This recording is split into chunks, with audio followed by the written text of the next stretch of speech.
Let's do this. My name is Dawn Dalton. I am a freelance writer and an aspiring author. This year, I am working towards getting my first book published. I'm taking you along for the ride.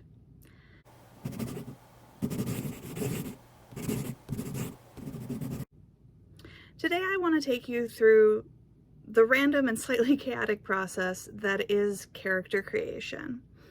One of my friends suggested this topic, and I realized that my process is at odds with a lot of what you see on the internet, where a lot of people will be very type A, they know their characters inside and out, they have an entire spreadsheet on what their character looks like, and that's not me.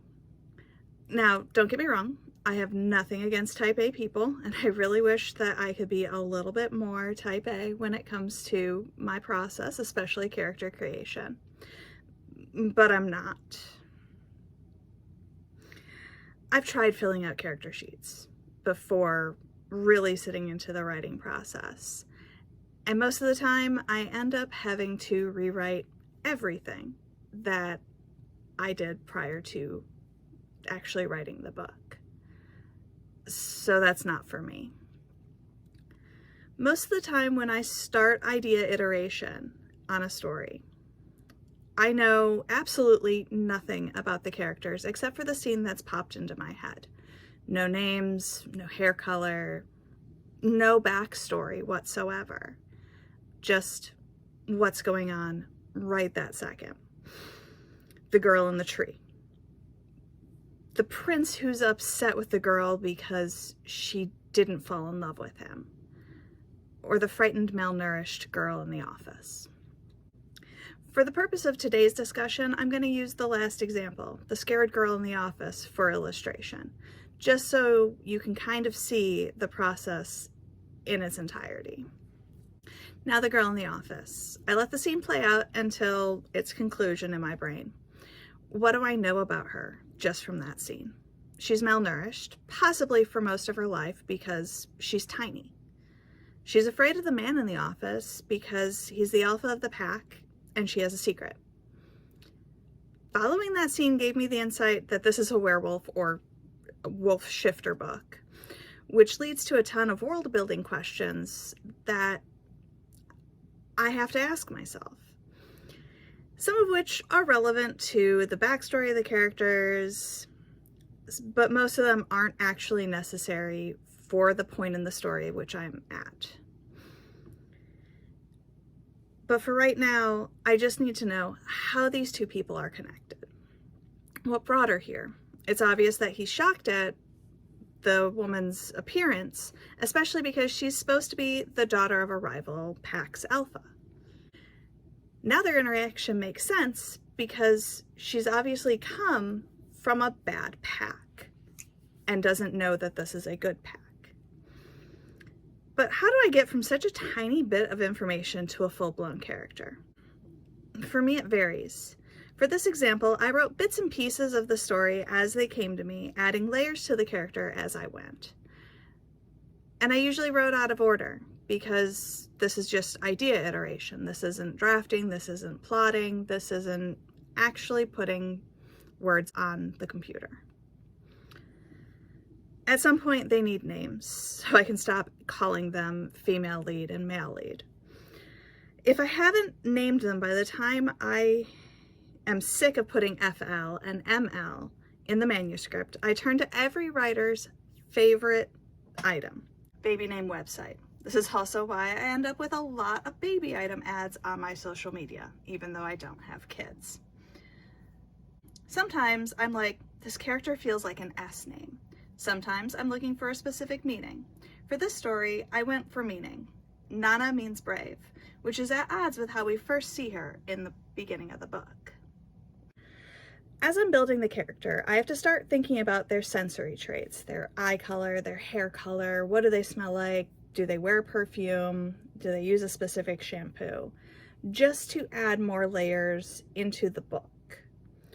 Nana has such light blue eyes that she was thought to be blind at birth, which is how Tristan, the male lead, knows for a fact that she isn't lying about who she is.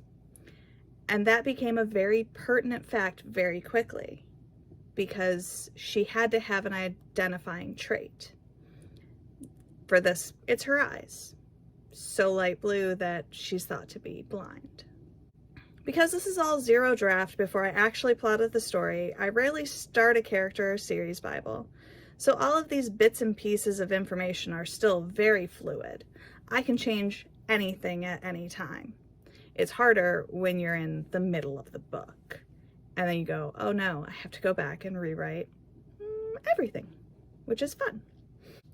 Once I get to plotting and drafting, that's where I start filling in character profiles. The one I use most is the one I got from Heart Breathings, which is the character's inner journey.